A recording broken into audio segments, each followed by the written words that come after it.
కొత్త బిజినెస్ కోసం ఆలోచిస్తున్నారా? ఈజాన్ డిస్ట్రిబ్యూషన్ కోసం కాల్ చేయండి 9154729854. దాదాపుగా 25 కోట్ల ఏళ్ల క్రితం ఏర్పడి 4 రాష్ట్రాలని కవర్ చేస్తూ 650 కిలోమీటర్ల వరకు విస్తరించి ఉన్నటువంటి ఆరావళి పర్వతాల మీద ఇప్పుడు మైనింగ్ మాఫియా కళ్ళు పడ్డాయి అనేటువంటి వార్త దేశవ్యాప్తంగా సంచలనం కలిగిస్తోంది. సో ఆరావళి హిల్స్ అనేవి ప్రపంచంలోనే అత్యంత పురాతనమైనటువంటి హిల్స్ మన ఎకోసిస్టమ్ని కాపాడుతున్నాయి. ప్రాపర్గా వర్షాలు పడడానికి, పొల్యూషన్ లేకుండా చేస్తున్నాయి, చలి రాకుండా ఉంటున్నాయి. మనకు ఒక బిగ్గెస్ట్ ఒక సేఫ్టీ సెక్యూరిటీ అందిస్తున్నటువంటి ఆ హిల్స్కి సంబంధించి వాటిని కొట్టేయాలి అనేటువంటి ఒక ఆలోచన వచ్చింది. అరావళి హిల్స్ అనేది థార్ డెజర్ట్ మన నార్త్ ఇండియన్ ప్లెయిన్స్కి సపరేట్ చేస్తుంది అనమాట. లేకుంటే ఎప్పుడో థార్ డెజర్ట్ ఢిల్లీ దాకా వచ్చేస్తుండే. ఇప్పుడున్న గొడవ ఎందుకు మొదలైందంటే మైనింగ్.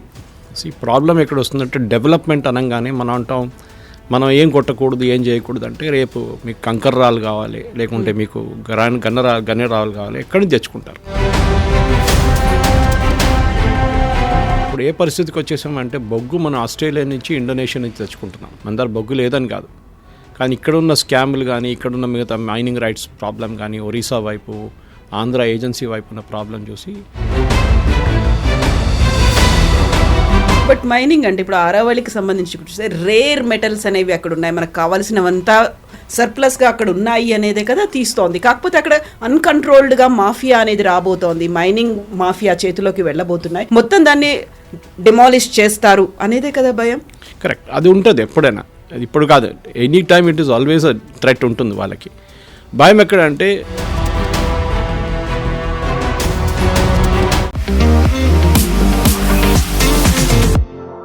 నమస్తే, నేను Kavitha. Welcome to I Dream News and నిజాలు. దాదాపుగా 25 కోట్ల ఏళ్ల క్రితం ఏర్పడి 4 రాష్ట్రాలని కవర్ చేస్తూ 650 కిలోమీటర్ల వరకు విస్తరించి ఉన్నటువంటి ఆరావళి పర్వతాల మీద ఇప్పుడు మైనింగ్ మాఫియా కళ్ళు పడ్డాయి అనేటువంటి వార్త దేశవ్యాప్తంగా సంచలనం కలిగిస్తోంది. సేవ్ ఆరావళి హిల్స్ అనేటువంటి హ్యాష్ ట్యాగ్ కూడా సోషల్ మీడియాలో ట్రెండ్ అవుతోంది.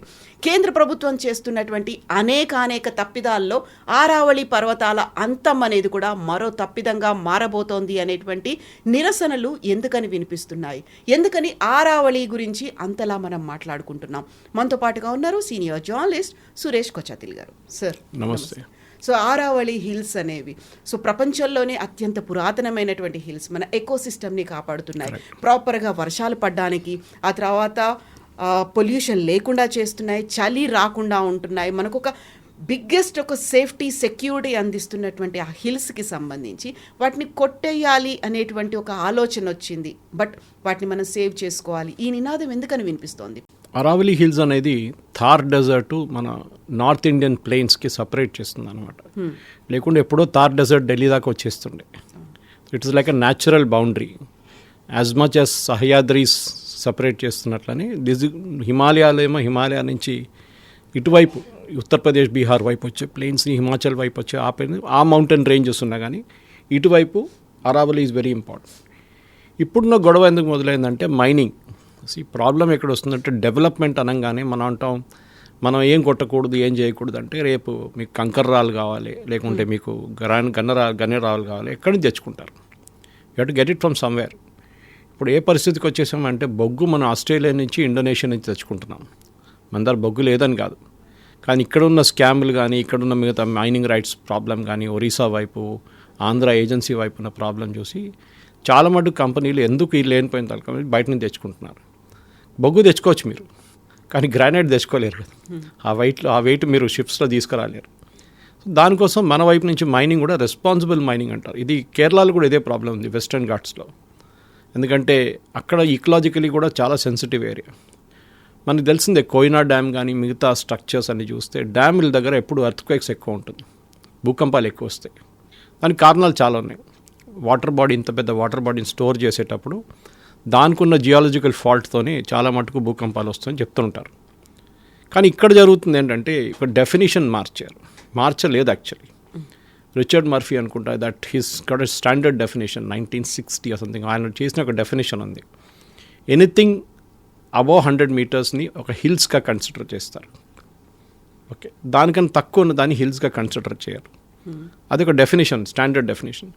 సో యూనియన్ గవర్నమెంట్ ఒక కమిటీని సెటప్ చేసినప్పుడు ఈ కమిటీ రికమెండేషన్స్ ఈ మాట చెప్పారు. సుప్రీంకోర్టు అంగీకరించారు. Correct, that is the correct definition. Anything below 100 meters మీరు మైనింగ్ చేసుకోవచ్చు, ఎనీథింగ్ అబోవ్ 100 మీటర్స్ మీరు మైనింగ్ చేయకూడదని రెస్ట్రిక్షన్ పెట్టారు సుప్రీంకోర్టు.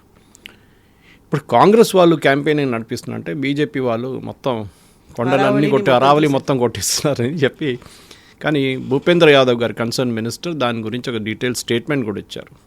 పార్లమెంట్లో ఇచ్చారు, బయట కూడా ఆయన స్టేట్మెంట్ ఒకటి ఇష్యూ చేశారు. అంటే మేము ఏం చేయట్లేదు, ఇప్పుడు we are waiting for Supreme Court's verdict, final verdict. ఇంకా ఫైనల్ వర్డిక్ రాలేదు, ఇప్పుడు వచ్చిందేమో ఇంటరిమ్ ఆర్డర్ అనమాట. దానికి కూడా ఒక లీగల్ ఛాలెంజ్ ఒక ఐ థింక్ హర్యానాను మధ్యప్రదేశ్ ఒక ఐఎఫ్ఎస్ ఆఫీసర్ ఛాలెంజ్ చేశారు. దాన్ని కూడా ఈ డెఫినేషన్ ఏంటి 100 ఎవరు డిసైడ్ చేశారు 100 మీటర్స్ అని, దానికి లీగల్ ఛాలెంజ్, దానికి నోటీస్ ఇష్యూ చేస్తారు. అది ఇంకా 2-3 సంవత్సరాలు నడుస్తూనే ఉంటుంది. డెఫినెట్గా ఎన్వైరన్మెంట్ కాపాడుకోవాలి, దాంట్లో డౌట్ లేదు కవిత గారు. కానీ మనం సర్దార్ సరోవర్ ప్రాజెక్ట్ గుర్తుపెట్టుకోవాలి. సర్దార్ సరోవర్ ప్రాజెక్ట్ని ఎన్ని సంవత్సరాలు, ఎప్పుడు ఎన్ని 30-40 సంవత్సరాలు 50 సంవత్సరాల దాకా దాని డెవలప్మెంట్ ఆపి అక్కడున్న నీళ్ళంతా వేస్ట్ అయిపోతున్నప్పుడు కూడా మనం ఏం చేయలేదు. మేధా పాట్కర్ కానీ వీళ్ళందరూ కలిసి జల సమాధిలు చేసి సర్దార్ ప్రాజెక్ట్ని కట్టనీయలేదు. నెహ్రూ టైం నుంచి స్టార్ట్ అయిన ప్రాజెక్ట్. కానీ ఫైనలీ మోదీ గారు వచ్చిన తర్వాత, దానికన్నా ముందు కూడా గుజరాత్ ముఖ్యమంత్రి ఉన్నప్పుడు ఈ ప్రాజెక్ట్ని ఫైనల్ స్టేజ్లో తీసుకొచ్చారు. సర్దార్ పటేల్ టైం నుంచి ఇంప్లిమెంట్ చేయాల్సిన ప్రాజెక్ట్ అది. దానికే సర్దార్ సరోవర్ అని పెట్టారు దాని దగ్గరే ఆయన స్టాచ్యూ కూడా ఉంది కెవాడియాలో. సో మన వైపు కూడా చూస్తే మీరు నాగార్జున సాగర్ కానీ, శ్రీశైలం కానీ, అమరాబాద్ టైగర్ రిజర్వ్, అక్కడ కూడా చాలా పెద్ద కాంట్రవర్సీ ఉండే. ఆ టైగర్ రిజర్వ్ ఉండాలన్నా లేదా, అది కూడా సిటీ వైపు వచ్చేస్తే అక్కడ కూడా అపార్ట్మెంట్లు కట్టిస్తారని చెప్పి చాలా మటుకు డౌట్స్ ఉండే మనిషి. కానీ అరావళిలో డెఫినెట్లీ ఎస్, ప్రొటెక్షన్ ఉండాల్సిందే. ఎందుకంటే థార్ డెజర్ట్ని ఆపడం కానీ, మన ఎగ్జాంపుల్ చూస్తే ఆఫ్రికన్ డెజర్ట్స్ చూసి ఇదే ప్రాబ్లం జరిగింది ఆఫ్రికన్ డెజర్ట్లో. అక్కడున్న ఆఫ్రికా డెజర్ట్ నుంచి కంట్రోల్ చేయలేకపోతున్నప్పుడే ఆ డెజర్ట్ ఎక్స్పాండ్ అయిపోతుంది అనమాట కంప్లీట్గా. ఆఫ్రికా టుడే చాలా మటుకు ఆఫ్రికాలో ఒక నీళ్ళ క్రైసిస్ ఉంది. అక్కడ కారణం ఇది అనమాట. అరావళి నుంచి మీరు చెప్పినట్లు వస్తున్న రివర్స్ కానివ్వండి, అక్కడ వచ్చిన సిస్టమ్స్, రివర్స్ సిస్టమ్స్ కానీ, దాన్ని డెఫినెట్గా వీ షుడ్ ప్రొటెక్ట్, దాని డౌట్ లేదు. At the same time responsible mining చేయాల్సి వస్తుంది. అది మనం చూసాం వేదాంత వ్యతిరేకంగా ఒరిస్సాలో జరిగిన గొడవ తర్వాత వాళ్ళు వెళ్ళిపోయారు అక్కడి నుంచి. వాళ్ళు బహుశా ఎక్కడో రష్యా వైపో లేకుంటే అటువైపో రష్యన్ స్టేట్స్ ఉంటారు కదా, అక్కడ వెళ్ళి వాళ్ళు పెట్టుకుంటారు. వాళ్ళకి ఎక్కడైనా దొరుకుతుంది ల్యాండ్, ప్రాబ్లం లేదు. కానీ మన వైపు ఉన్న ఎంప్లాయ్మెంట్ ఏమవుతుంది, అదొక చాలా ఇంపార్టెంట్ థింగ్. నెక్సలిజం స్టార్ట్ కావడానికి కారణం కూడా అదే చెప్తారు. ఇప్పుడు మైనింగ్ వాళ్ళు వచ్చి అక్కడ ఆదివాసీల భూమిలు గుంజుకొని అక్కడ మొత్తం వీళ్ళు సత్యనాశ చేస్తున్నారు. దానికోసం మేము నెక్సలిజం మూవ్మెంట్ స్టార్ట్ చేసాం, ప్రొటెక్ట్ చేయడానికి ఎన్వైరన్మెంట్. ఎగ్జాక్ట్లీ, ఇప్పుడు ఛత్తీస్గఢ్ ఆపరేషన్ కగార్ అనగానే అదే ముందుకు వస్తుంది. కరెక్ట్. హిద్మా గురించి చెప్తున్నాడు, హిద్మా ఇది ఆపారని చెప్తున్నారు. అది ఆపడేం కాదు, వీళ్ళు అదే మైనింగ్ వాళ్ళ దగ్గర నుంచి 2%, 3% వాళ్ళ టర్న్ ఓవర్ డబ్బులు గుంజుకుంటున్నారు. అది ఇంకో స్టోరీ అది. కానీ మీరు చెప్పిన దాని ప్రకారం Aravalli yes, it's very important, ecologically చాలా సెన్సిటివ్. సుప్రీంకోర్టు కూడా దీని ఇంకా ఫైనల్ డెసిషన్ నేను చెప్పినట్టు తీసుకోలేదు. ఇంకా ఏం చేయాలని చెప్పి వాళ్ళకు కూడా ఒక క్లారిటీ లేదు. 100 మీటర్స్ ఎస్, అదొకటి ఉంటుంది. 100 మీటర్స్ కానీ తక్కువ ఉన్నప్పుడు మైనింగ్ చేయవచ్చా, మైనింగ్ చేస్తే దాని డిఫాల్ట్ ఏం జరుగుతుంది అక్కడ అనేది చాలా పెద్ద ఒక ప్రశ్న. కానీ ఇప్పుడు దాంట్లో నేను చెప్పేది ఏంటంటే, ఇప్పుడు దీనికి ఒక బ్యాక్గ్రౌండ్ స్టోరీ కూడా ఒకటి ఉంది కవిత గారు. కేరళలో వెస్టర్న్ ఘాట్స్లో, అంటే it stretches from almost Kanyakumari Tamil Nadu వైపు నుంచి గోవా దాకా వెళ్ళి గుజరాత్ దాకా వెళ్తుంది ద వెస్టర్న్ ఘాట్. దానికి ఒక పెద్ద ప్రాబ్లం ఏం జరిగిందంటే, ఈ చాలా మటుకు ఫార్మర్స్ వచ్చి హిల్ టాప్స్ మొత్తం డెన్యూడ్ చేసేసారు. డెన్యూడ్ అంటే అక్కడ వెళ్ళి ఉన్న చెట్లన్నీ కొట్టేసి అక్కడ వాళ్ళు కాఫీ ప్లాంటేషన్స్, అది కాకుండా మిగతా అగ్రికల్చర్ మొదలుపెట్టారు. దాంతో ఏమైందంటే ల్యాండ్ స్లైడ్స్ మొదలైంది కేరళలో. సో అక్కడ ఫస్ట్ ఒక కమిటీని పెట్టారు, మాధవ్ గాడ్గిల్ కమిటీ అని కమిటీని పెట్టారు. ఆ కమిటీ చాలా రికమెండేషన్స్ ఇచ్చి, ఒకటి ఈ యానిమల్ అండ్ మ్యాన్ కాన్ఫ్లిక్ట్, అదొక టైగర్లు రావడం, ఏనుగులు రావడం చాలా, ఎందుకంటే వాళ్ళ న్యాచురల్ హ్యాబిటేట్ మీరు కొట్టేస్తున్నారు. అప్పుడు వాళ్ళు దిగొచ్చి హ్యాబిటేషన్ ఎక్కడకుండా విలేజెస్కి వచ్చేస్తున్నారు తినడానికి. ఏమైనా వాళ్ళకి ఏం లేదు, అక్కడ దొరకట్లేదేమో. మీరు హిల్స్ అంతా కొండానికి కొట్టేశారు కంప్లీట్గా. అది పెద్ద గొడవ జరిగింది. వాళ్ళు ఏం రికమెండ్ చేశారంటే, చాలా మటుకు హ్యాబిటేషన్స్, హ్యూమన్ హ్యాబిటేషన్స్ ఎక్కడ ఉంచుకోవచ్చు, ఎక్కడ చేయకూడదు, ఎక్కడ మైనింగ్ చేయొచ్చు, ఎక్కడ మైనింగ్ చేయొచ్చు, చాలా డీటెయిల్గా రిపోర్ట్ ఇచ్చారు మాధవ్ గాడ్కి. పాపం ఆయన్ని దానికి చాలామంది ఆయన వ్యతిరేకంగా ప్రొటెస్ట్, అక్కడ ఉన్న చర్చ్ గ్రూప్స్ ఇన్వాల్వ్ అయ్యారు చాలా మటుకు. కేరళ గవర్నమెంట్ కూడా ఏం చేయకుండా వచ్చేసి వాళ్ళు ఒక సెకండ్ టైం ఒక కస్తూరి రంగన్ కమిటీని పెట్టారు, మన famous Kasturi రంగన్జీ. Kasturi Rangan was a scientist at that same time, that was Rangarajan. So agricultural scientist. So ఆయన్ని పట్టారు, ఆయన కూడా రికమెండేషన్ ఇచ్చి కానీ కొంచెం డైల్యూట్ చేసేసారు స్టాండర్డ్స్. మనం గుర్తుపెట్టుకోవాలి, it is not a small range. Aravalli still 4 states అని చెప్పండి, ఇక్కడ 6 స్టేట్స్ ఉంటాయి ఆల్మోస్ట్. కంప్లీట్ వెస్టర్న్ ఘాట్స్ అక్కడ ఒక న్యాచురల్ బ్యారియర్గా ప్రొటెక్ట్ చేస్తున్నారు. రేపు ఏమైనా సైక్లోన్ వచ్చినప్పుడు కూడా the first impact is at western Ghats. Even monsoon కూడా చూడండి, క్లౌడ్స్ని ఆపుతుంది వెస్టర్న్ ఘాట్స్. అక్కడి నుంచి చాలా మటుకు రివర్ సిస్టమ్ స్లో అవుతుంది. కేరళ కానీ కర్ణాటక కానీ ఏదైనా మీరు up to Goa you can see that effect. So దాన్ని కూడా we have to protect. Eastern Ghats అంత పెద్ద ప్రాబ్లం లేదు మనకి. Eastern Ghats is not so as dominant as western Ghats. Aravalli ఇది కూడా అంతే, సహ్యాద్రి కూడా అంతే. సహ్యాద్రిలో కూడా చాలా మటుకు కాంట్రవర్సీస్ ఉన్నాయి. అక్కడ కూడా మైనింగ్ జరపొచ్చా వద్దా లేదా అని చెప్పి అక్కడ కూడా చాలా ప్రాబ్లమ్స్. కానీ మైనింగ్ ఇప్పుడు కేరళలో జరిగినట్లు మైనింగ్ చేస్తే, అన్కంట్రోల్ మైనింగ్ చేస్తే డెఫినెట్గా డిజాస్టర్ జరుగుతుంది. డిఫారెస్టేషన్ అవుతుంది, ఆ తర్వాత పొల్యూషన్, ఎకో సిస్టమ్ అంతా చాలా అన్ని దెబ్బతింటుంది. మీరు హ్యూమన్ హ్యాబిటేషన్ దగ్గర చేసి అక్కడ మీరు మైన్ బ్లాస్ట్ చేస్తే ఆ పక్కనున్న ఇల్లు అంతా క్రాక్స్ డెవలప్ చేస్తుంది. అది కాకుండా చుట్టుపక్కల ఉన్న హిల్ ఫార్మేషన్స్ కూడా ఏ రోజు ల్యాండ్ స్లైడ్ జరుగుతుందో చెప్పలేము. వయనాడులో చూసాం మనం, మేజర్ ల్యాండ్ స్లైడ్ జరిగి ఎంతోమంది 405 మంది చనిపోయారు. ఇడిక్కీలో రెగ్యులర్గా నడుస్తుంది. ఎందుకంటే కంప్లీట్ మైనింగ్ యాక్టివిటీ అక్కడ కూడా ఉంది. మైనింగ్ ఒకటే కాదు, రియల్ ఎస్టేట్ యాక్టివిటీ మన షిమ్లాలో చూసాం, కేదార్నాథ్లో చూసాం. We are seeing it everywhere. ఎక్కడెక్కడ మీరు ఈవెన్ హిమాచల్ ప్రదేశ్లో చాలా చోట్ల మనం ఈ ప్రాబ్లమ్స్ చూస్తున్నాం. మొత్తం టౌన్ కొట్టుకుపోతుంది కంప్లీట్. క్లౌడ్ బర్స్ట్ అవుతుంది మనకి. మీరు చూసుంటారు జోషిమత్ అక్కడ జరిగిన ట్రాజెడీ చూడండి. ఎందుకు? అగైన్ సేమ్ అన్కంట్రోల్డ్ ఎక్స్పాన్షన్ అనమాట, హ్యూమన్ ఎక్స్పాన్షన్. సో మనం మైనింగ్ ఒక్కడే చూడకుండా, mining is a big factor. అది కాకుండా ఈవెన్ హ్యూమన్ సెటిల్మెంట్స్ కూడా ఆపాల్సి వస్తుంది. ఎందుకు ఇన్ని గెస్ట్ హౌస్లు టూరిస్ట్ స్పాట్స్లో? షిమ్లా చూడండి, మొత్తం కొండ మీద కొండ, ఏ రోజుకి ఎందుకు వస్తుందో తెలియదు. Wayanad is the same problem. మీరు టీ ఎస్టేట్, కాఫీ ఎస్టేట్స్ అని దానిపైన కట్టుకుంటే మొత్తం రూట్స్ లేదు, మట్టిని ఉంచుకోవడానికి రూట్స్ లేవు, చెట్లు లేవు. ఒక మంచి పెద్ద వర్షం పడంగానే మొత్తం తీసుకెళ్ళిపోయి ఊర్లు కొట్టుకుపోతుంది అనమాట కంప్లీట్గా. సో మన సిటీలో కూర్చున్న వాళ్ళకి దీని ఇష్యూ ఎక్కువ తెలియదు. ఎందుకంటే we are living especially Deccan plateau. మనకి ప్లాటో ఉంది ఇక్కడ. ఇటు మౌంటైన్ ఫార్మేషన్ చాలా తక్కువ డెక్కన్ ప్లాటోలో. కానీ వెస్టర్న్ ఘాట్స్ కానివ్వండి, సహ్యాద్రీస్ కానివ్వండి, అరావలి ఎప్పటి నుంచో, ఇది ఇప్పుడు కాదు, చాలా సంవత్సరాల నుంచి అరావలిలో ఈ ప్రాబ్లం ఉంది. మనకు అందరు తెలిసిందే మిస్టర్ బహుగుణ చిప్కో మూమెంట్, సుందర్లాల్ బహుగుణ ఎందుకు చేశారు. అగైన్ చెట్లు కూడా అంతే సేమ్ థింగ్. చెట్లు కొట్టడం అని చాలా ఇదైపోయింది, కామన్ అయిపోయింది. ఒక పెద్ద డెవలప్మెంట్ ప్రాజెక్ట్ కానీ మన ఇప్పుడు చెవెల్లాకి వెళ్ళే రోడ్ హైవే గురించి పెద్ద కాంట్రవర్సీ. మొన్న అక్కడి నుంచి వచ్చాను నేను, గుల్బర్గా వెళ్ళి వస్తున్నట్టు చూశాను. కొన్ని ట్రీస్ వాళ్ళు ట్రాన్స్ప్లాంట్ చేస్తున్నారు. కానీ ఎక్కడో ఒక డెవలప్మెంట్లో ఏమవుతుందంటే we have to take a hit somewhere. Very రీసెంట్గా దామగుండంలో నేవీ రాడార్ ఏర్పాటు చేయాలన్నప్పుడు కూడా ఇదే ప్రొటెస్ట్ వచ్చింది. అది కానీ అక్కడ I think the protest is motivated politically. ఎందుకంటే ఆ నేవీ వాళ్ళు, ఆర్మీ వాళ్ళు వాళ్ళ ఏరియాలో వెళ్ళి చూడండి. ఇప్పుడు మేము మా వైపు రండి, మీరు బొలారం వైపు రండి, అల్వాల్ బొలారం వైపు. వాళ్ళు లేకుంటే అక్కడ ఇప్పుడు దాకా మల్టీ స్టోరీ అపార్ట్మెంట్ వచ్చేస్తుంది అక్కడ. ఆ గ్రీనరీ కానీ వాళ్ళు చాలా బాగా మెయింటైన్ చేసుకుంటారు. బ్రిటిష్ వాళ్ళు ఎట్లా వెళ్ళారు అప్పుడు కూడా అట్లనే ఉంది అక్కడ. చాలా తక్కువ కన్స్ట్రక్షన్ చేస్తారు ఆర్మీ వాళ్ళు. సో నేవీ ప్రాజెక్ట్ ఎస్, అది ఒక లో ఫ్రీక్వెన్సీ సబ్మెరీన్ ప్రాజెక్ట్. అది వాళ్ళు డెఫినెట్గా వాళ్ళు డిఫారెస్టేషన్ చేయరు, అఫారెస్టేషన్ చేస్తారు. వాళ్ళకు కూడా చాలా మటు స్ట్రాటజిక్ ఇంపార్టెన్స్ ఉంది దానికి. ఆ ఏరియా డెఫినెట్గా అనంతగిరి పక్కన ఉన్నంత ఆల్మోస్ట్ ధ్వంసం చేసేసారు కంప్లీట్గా. మనకు తెలిసిందే, not with the naval project, దానికన్నా ముందే గండిపేటకి వస్తున్న నీళ్ళు, that is from Osman Sagar and Himayat సాగర్కి వచ్చే నీళ్ళు వికారాబాద్ నుంచి వస్తుంది, అక్కడ అనంతగిరి నుంచి వస్తుంది అనమాట. ఆ గుడి పక్క నుంచి స్టార్ట్ అవుతుంది అది. కానీ ఆ నీళ్ళు వస్తూ ఫామ్ హౌస్లు కట్టుకున్నారు, ఆ నాళాలన్నీ డైవర్ట్ చేసేసారు. ఇప్పుడు నీళ్ళు హిమాయత్ సాగర్, ఉస్మాన్ సాగర్కి రావట్లేదు నీళ్ళు. వాటర్ సోర్సెసే కాదు మనకి, ఇప్పుడు మన కృష్ణా కానీ గోదావరి మీద డిపెండ్ అవుతున్నాం ఎక్కువ. అరావలి డెఫినేషన్కి వచ్చాక లార్జర్ డిబేట్ జరగాల్సింది. మన వైపు కూడా చూడండి కవిత గారు, మీరు హైదరాబాద్ నుంచి 20-30 కిలోమీటర్ దూరం వెళ్ళండి, కొండలు కొట్టేస్తున్నారు కంప్లీట్గా. కాజాగూడ చూడండి, Khajaguda use to be a rock climbing destination. Shamirpet, exactly మేము మిషన్ భగీరథ కడుతున్నాం అని చెప్పి షామీర్పేట్లో ఉన్న మొత్తం కొండలు కొట్టేశారు.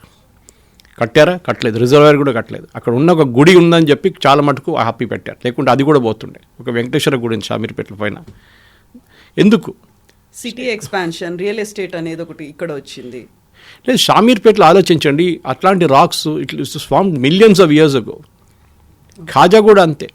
సిటీలో ఎన్నో చోట్ల ఉన్నాయి మన దగ్గర అన్కంట్రోల్. మీకు మైనింగ్ చేయాలని మీరు ఇంకెక్కడ వెళ్ళి చేయండి, మీరు ఇక్కడ ఎందుకు చేస్తున్నారు?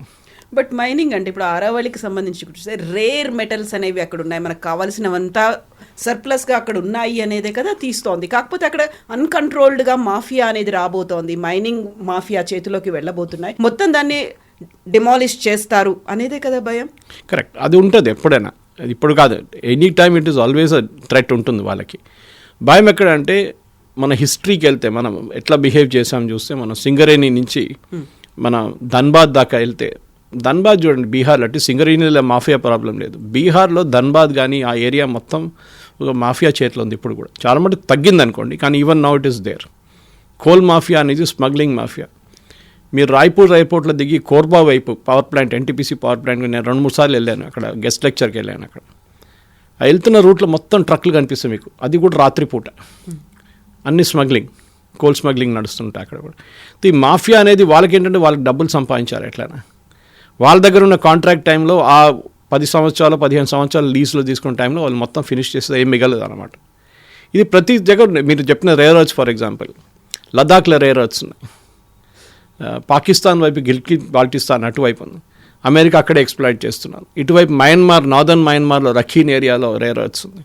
రేర్ ఎర్త్స్ మనకి కావాల్సింది, దాంట్లో డౌట్ లేదు. ఎందుకంటే మన జీవితంలో ప్రతిదీ, మన వాచ్ నుంచి ఒక మొబైల్ ఫోన్ లోపల కూడా చిన్న మ్యాగ్నెట్స్ ఉంటుంది, రేర్ ఎర్త్స్ తయారు చేసింది, అది మనకు కావాల్సింది. ఇప్పుడు చైనాకి మొనోపలి ఉంది దాంట్లో, కానీ అక్కడ కూడా కవిత గారు ఎప్పుడు చూస్తే మీరు ఒక డిఫైన్డ్ మాఫియా ఉంటుంది అడ్డుకోవడానికి కూడా. కూడంకులం పవర్ ప్లాంట్ మనం చూసాం, అడ్డుకోవడానికి చాలా ట్రై చేశారు దాని, కానీ at least one good thing Manmohan Singh government టఫ్గా ఉన్నారు, లేదు నడవాల్సిందని చెప్పి it went on. But Sterlite ప్లాంట్ని క్లోజ్ చేయించారు, పొల్యూషన్ ఉంది, అది ఉంది, ఇది ఉంది అని చెప్పి. ఇండియా నెట్ ఎక్స్పోర్టర్ ఇంపోర్టర్గా అయిపోయారు. ఇప్పుడు మనం బయట నుంచి తెప్పించుకుంటాం కాపర్, వివర్ ఎక్స్పోర్టర్. దానికన్నా ముందు ఎక్స్పోర్ట్ చేస్తుంది, బయటికి పంపిస్తుంది దాన్ని. ఇప్పుడు చైనా, పాకిస్తాన్ దగ్గర నుంచి మనం కొంటున్నాం copper. Of course church based groups కూడా చాలా మటుకు దాంట్లో పార్టిసిపేట్ చేశారు, వాళ్ళు కూడా వాళ్ళ ఇంట్రెస్ట్ కూడా ఉండేదాన్ని. కానీ ఒక ప్లేస్లో అది ఏజెన్సీ ఏరియాలో ఉండొచ్చు, మన శ్రీకాకుళం కానీ విజయనగరం వైపు ఉండొచ్చు, మన ఛత్తీస్గఢ్లో ఉండొచ్చు మీరు చెప్పినట్ల. సేమ్ టైం మధ్యప్రదేశ్లో కొన్ని ఏరియాస్ ఉన్నాయి, జార్ఖండ్ ఉంది, మహారాష్ట్ర వైపు ఉంది కొన్ని ఏరియాస్లో. ఇక్కడన్నీ డెవలప్మెంట్ వర్సెస్ ఎన్వైర్న్మెంట్ ఒక డిబేట్ నడుస్తుంది. అందులో డెవలప్మెంట్ కూడా కార్పొరేట్ మాఫియా అనేది ఉంది, వాళ్ళు లాబింగ్ చాలా పెద్ద ఎత్తున చేస్తుంటారు, ప్రెషర్ తీసుకొస్తారు సెంట్రల్ గవర్నమెంట్స్ మీద అనేది. కరెక్ట్. ఇప్పుడు స్టెర్లైట్ తీసుకోండి, వేదాంత ఎవరు ప్రాజెక్ట్ పోయిందంటే అక్కడ వాళ్ళదే పోయింది కదా. వాళ్ళకేం, ఈవెన్ ఒరిస్సాలో కూడా వాళ్ళు క్విట్ చేసి వాళ్ళు వెళ్ళిపోయారు. నేను చెప్పాను కదా, వాళ్ళకేం పోదు, వాళ్ళు భారతదేశం కాకుండా ఇంకో దేశంకి వెళ్తారు వాళ్ళు. కానీ మన దేశం అంటే మనం చూడాల్సిందంటే మనకు కావాల్సిన సెల్ఫ్ సఫిషియన్సీ ఉండాలి. అది రేర్ ఎర్త్ ఉండొచ్చు, కాపర్ ఉండొచ్చు, ఏదైనా ఉండొచ్చు, కోల్ ఉండొచ్చు. ఇప్పుడు కోల్ కూడా మనం ఎక్స్ప్లాయిట్ చేస్తున్న బొగ్గు ఎన్ని సంవత్సరాలు, ఇంకో 30-40 సంవత్సరాల దాకా బొగ్గులు ఉండవు. ఏం చేస్తారు అప్పుడు? యాక్చువల్లీ దానికోసం Modi government fast breeder reactor project తీసుకొస్తున్నారు, చాలా మటుకు న్యూక్లియర్ ఎనర్జీకి స్విచ్ ఓవర్ చేస్తున్నాం. జపాన్ మొన్నదాకా న్యూక్లియర్ ఎనర్జీ వద్దని చెప్పి బంద్ చేసిన ప్రాజెక్టులన్నీ మళ్ళీ రీస్టార్ట్ చేస్తున్నారు. ఫుకుషిమా తర్వాత వాళ్ళు కొంచెం కేర్ఫుల్ అయిపోయారు, ఇప్పుడు now they want to start it again. So ఏం జరుగుతుందంటే రిన్యూవబుల్ ఎనర్జీ కోసం చేస్తున్నారు వీళ్ళు. అది విండ్ ఉండొచ్చు, మీరు హైడల్ ఉండొచ్చు, అది కాకుండా సోలార్ ఉండొచ్చు, అండ్ దెన్ న్యూక్లియర్ ఉండొచ్చు. Nuclear is not technically renewable, but in terms of అది ఒక లైఫ్ చాలా పెద్ద ఉంటుంది, అంటే లైఫ్ ఉంటుంది, స్పాన్ ఉంటుంది. అరావళి డిబేట్ నుంచే పెద్ద డిబేట్ మొదలవుతుంది. అండ్ డెఫినెట్గా అరావళి ఒక ప్రిక్యూసర్గా ఉంటుంది, అంటే వెస్టర్న్ ఘాట్ కంట్రవర్సీ కూడా దీంతోనే. ఏం చేయబోతున్నారు వెస్టర్న్ ఘాట్స్లో? వెస్టర్న్ ఘాట్లో మీరు మైనింగ్ అలౌ చేయకుండా కూడా మీ ఇల్లు అలౌ చేస్తున్నారు కొండపైన, మీరు చర్చెస్ అలౌ చేస్తున్నారు కొండపైన, మీరు అఫారెస్టేషన్ చేస్తున్నారు, చెట్లు కొట్టేస్తున్నారు కొండల మీద. అది అలౌ చేయాలన్నా వద్దని ఎవరు అడగట్లేదు. దానికి కూడా పెద్ద క్వశ్చన్ ఉంది. Why only mining mafia? Also this mafia should be contained అన్నమాట. కస్తూరి రంగన్ రిపోర్టు, మాధవిల్ గాడ్గిల్ రిపోర్ట్ అన్నీ పక్కన పెట్టేశారు. ఇప్పుడు ఆ రిపోర్ట్లు ఎవ్వరు పట్టించుకోవట్లేదు. అండ్ డెఫినెట్లీ అక్కడ కూడా ఎవరైనా కోర్టుకి వెళ్ళి దీన్ని వ్యతిరేకించాల్సిందే. డెఫినెట్గా గుడ్ డిబేట్, ఎందుకంటే ఈ 100 మీటర్స్ అనే కాన్సెప్ట్ సైంటిఫిక్గా వచ్చింది. సో అది ఏదో ఉట్టి కబర్డ్ నుంచి ఏదో ఎవరు తీసి పెట్టలేదు ఆ point. This real good debate జరగాల్సింది. ఇంకొక పాసిబ్లీ 6 నెలల్లో లేకుంటే సంవత్సరం పాటు ఇది నడుస్తుంది. అప్పుడు దాకా భూపేంద్ర యాదవ్ చాలా క్లియర్గా చెప్పారు, we will not issue any mining leases till supreme court final decision తీసుకునే దాకా మేమేం చేయము.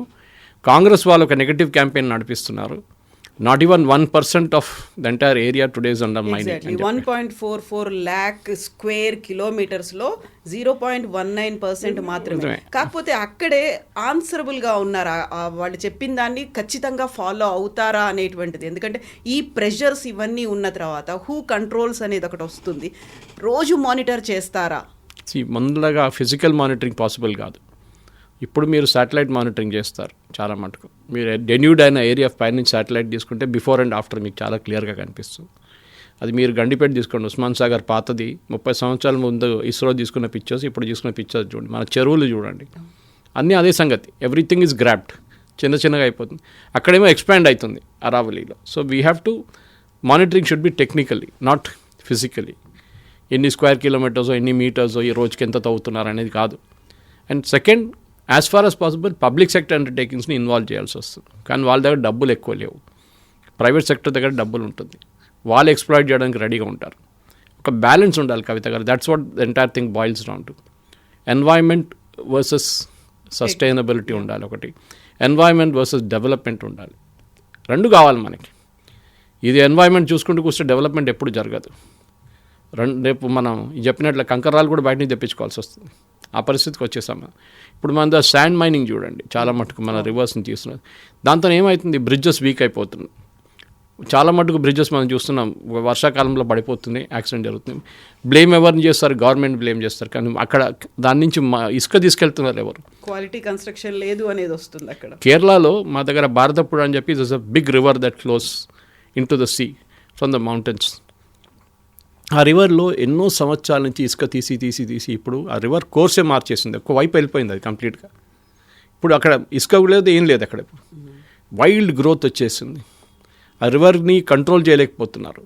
దాంతోనే అక్కడ మీకు చాలా మటుకు లెసన్స్ వచ్చాయి. ఎందుకంటే కేరళలో ఇసుక లేదు, తమిళనాడు నుంచి కర్ణాటకని తెప్పించుకుంటున్నారు ఇప్పుడు. ఆ పరిస్థితికి వచ్చేసారు. So you don't have, so you get from somewhere. చాలా మటుకు మనం చూస్తున్నాం రోబో శాండ్ లాంటి శాండ్ కూడా యూజ్ చేస్తున్నారు ఇప్పుడు కన్స్ట్రక్షన్ సెక్టర్లో. ఎందుకంటే న్యాచురల్ శాండ్ దొరకట్లేదు మీకు. ఇదే సేమ్ ప్రాబ్లం మీకు గ్రానైట్లో కూడా రాబోతుంది, రేపు రేర్ ఎర్త్స్లో కూడా రాబోతుంది. రేర్ ఎర్త్స్ భారతదేశంలో మోదీ గవర్నమెంట్ ఒక పాలసీ పెట్టారు ఆల్రెడీ. 9 సంవత్సరాల్లో we should be self sufficient in rare earths అని చెప్పి ఒక బడ్జెట్ కూడా పెట్టారు దానికి. బహుశా రేర్ ఎర్త్స్ అక్కడ ఒకటే కాదు, చాలా చోట్ల ఉన్నాయి. We should do it. మీరు చెప్పినట్లు it's be responsible. That is the main thing. కాకుంటే మొత్తం అంతా మోదీ చుట్టేపడు. మోదీ బోల్డ్ అన్ని తప్పిదాలు చేస్తూ వస్తున్నారు. అందులో ఇది ఇంకొక మేజర్ తప్పిదంగా అవబోతోంది అనేది. అందులో అక్కడ విలేజర్స్ ప్రొటెస్ట్ చేస్తున్నారు, బయటకు వచ్చి మాట్లాడుతున్నారు. రాజస్థాన్ మొత్తంగా ఎడారిగా మారిపోతుందని. ఢిల్లీలో ఇప్పటికే పొల్యూషన్ అనేది ఎక్కువ ఉంది. గ్రీన్ లంగ్గా అరావలి హిల్స్ అనేవి ఉంది. దీన్ని కొట్టేస్తే వాట్ అబౌట్ ఢిల్లీ అనేది. సో ఇదంతా మనకి ఎక్కువ చలి విపరీతంగా వచ్చే ఛాన్సెస్ ఉన్నాయి. సౌత్కి కూడా అది విస్తరిస్తుంది అనేమాట. వీటన్నిటిని దృష్టిలో పెట్టుకుని అసలు గవర్నమెంట్లో ఎవరైనా వాళ్ళకి సజెషన్స్ ఇచ్చే వాళ్ళు ప్రాపర్గా ఉన్నారా, టెక్నికల్ ఎక్స్పర్ట్స్ ఉన్నారా లేదా, ఇవన్నీ వినిపిస్తున్నాయి. సుప్రీంకోర్టులో ఉంది ఇప్పుడు, గవర్నమెంట్ దగ్గర కూడా లేదు. ఇప్పుడు this out of governments hand. Supreme court decide చేస్తున్నారని, వాళ్ళ టెక్నికల్ కమిటీ వాళ్ళ దగ్గర ఉంది, అడ్వైజర్స్ ఉన్నారు, వాళ్ళకి చాలా మటుకు వాళ్ళు చూసుకుంటారు. ఇది ఒక పొలిటికల్ క్యాంపెయిన్ నడుస్తుంది. ఎందుకంటే రాజస్థాన్ నుంచి ఢిల్లీ వైపు ఇప్పుడు మీరు చెప్పిన ఢిల్లీలో జరుగుతున్న AQI లెవెల్స్కి స్టబుల్ బర్నింగ్, పంజాబ్లో, హర్యానాలో, కొంత మటుకు యూపీలో జరుగుతున్న స్టబుల్ బర్నింగ్తోనే ఇది నడుస్తుంది. ముందు ఏమన్నారు, దీవాళీ టైంలో పటాకాలు కాల్చున్నారని చెప్పి ఇది నడుస్తుందని చెప్పి దీవాళీ టైంలో పటాకాలన్నీ బ్యాన్ చేశారు. ఇప్పుడు we are now in close to January. ఇప్పుడు పటాకాలు ఏమైనా ఉన్నాయండి, దీవాళీ ఏమైనా ఉందా? మళ్ళీ ఎట్లా వస్తుంది అక్కడ? AQI లెవెల్స్ ఎట్లా తగ్గింది? AQI లెవెల్స్ కల్కటాలో తగ్గింది. ఎట్లా తగ్గింది మీరు చెప్పండి. మీరు ఢిల్లీని తిడుతున్నారు, అదే 500 AQI కల్కటాలో ఉంది. ఎవరు ప్రొటెస్ట్ చేయట్లేదు అక్కడ. ఢిల్లీలో మీరు ఫస్ట్ స్టబుల్ బర్నింగ్ ఆపండి. మరి అక్కడ పని చేయరు, అది పొలిటికల్ డెసిషన్. అది వీళ్ళు తీసుకుంటలేరు. పంజాబ్ ఉన్న గవర్నమెంట్ చేయట్లేదు, హర్యానా గవర్నమెంట్ చేయట్లేదు, చాలా మటుకు ఈవెన్ యూపీ గవర్నమెంట్ చేయట్లేదు. వీళ్ళు ముగ్గురు కలిసి చేస్తే చాలా మటుకు పంజాబ్ 90% డ్యామేజ్ పంజాబ్ వైపు నుంచి వస్తుంది. ఎక్కువ గోధుమ ఉంటుంది, ఆ తర్వాత అది బర్నింగ్ చేస్తారు, స్టబుల్ బర్నింగ్. దానికోసం వాళ్ళు ఎక్విప్మెంట్ తయారు చేసి ఇచ్చారు వాళ్ళకి. వాళ్ళు ఎట్లా దాన్ని కంట్రోల్ చేయాలి, దాన్ని రీయూస్ ఎట్లా చేయాలని చెప్పారు. కానీ వాళ్ళు వాడుకుంటలేరు, ఎందుకంటే కొన్ని ఎక్స్ట్రా కాస్ట్ పడుతుంది దానికి. ఆ సబ్సిడీ కూడా ఇచ్చారు, అప్పుడు కూడా వాళ్ళు వాడుకుంటలేరు. సో డెఫినెట్గా పనిష్మెంట్ అనేది ఒకటి ఉండాలి. ఢిల్లీ AQI లెవెల్స్ చూసి అక్కడున్న ఇప్పుడున్న రేఖా గుప్తా గవర్నమెంట్ తిట్టడం కాదు. దీనికన్నా ముందు షీలా దీక్షిత్ ఉన్న టైంలో కూడా జరిగింది. కానీ ఆ టైంలో పంజాబ్లో ఉన్న స్టబుల్ బర్నింగ్ అంత ఎక్కువ లేకుండే. దాని తర్వాత వచ్చిన అరవింద్ కేజ్రీవాల్ గవర్నమెంట్ టైంలో కూడా AQI 380, 400 దాకా వచ్చింది. అప్పుడు ఎవరు ప్రొటెస్ట్ చేయలేదు. ఇప్పుడు ఒక పొలిటికల్ ప్రొటెస్ట్ నడుస్తుంది. మోదీ గవర్నమెంట్ దీంట్లో ఏం డిసిషన్, అదే భూపేంద్ర యాదవ్ గారు చెప్పారు, it's a determined political campaign. మేము ఏ డెసిషన్ తీసుకోలేదు ఇంకా. సుప్రీంకోర్టు చెప్పిన ఏ డెసిషన్ ఉంటే మేము ఆ డెసిషన్ తీసుకుంటాం. మీకు ప్రాబ్లం ఉంటే you go approach the supreme court. As a party కానీ యాజ్ అ గవర్నమెంట్ మేము ఇండిపెండెంట్గా మేము డెసిషన్ తీసుకోలేము. Since the matter is in the court. Court ఏం చెప్తారో మేము అది పాటిస్తామని క్లియర్గా చెప్పారు. ఎస్ సార్, చూద్దాం కోర్టు ఏం చెప్తుందో. Thank thank you very much. And for more videos, Please subscribe to iDream. Please subscribe to iDream. Please subscribe iDream. And please subscribe to iDream. For more videos, subscribe to iDream. please like, share and subscribe to the channel. Congratulations, iDream. Subscribe to iDream. Subscribe to iDream. So subscribe to iDream Media. iDream ki iDream team అందరికి huge congratulations. Please subscribe iDream Media. Please subscribe to iDream. Subscribe iDream. Please subscribe to iDream. iDream అంటే నా కళల channel subscribe చేసుకున్న నోరు తిరుగుతలేదు, మీరైతే గంట గుర్తు కొట్టండి. For more such videos, please subscribe to iDream. Subscribe to iDream. Please subscribe to iDream. Please subscribe iDream Media. Please do subscribe to iDream. Please subscribe to iDream Media. For best entertainment and information, please subscribe iDream. And don't forget to subscribe to iDream.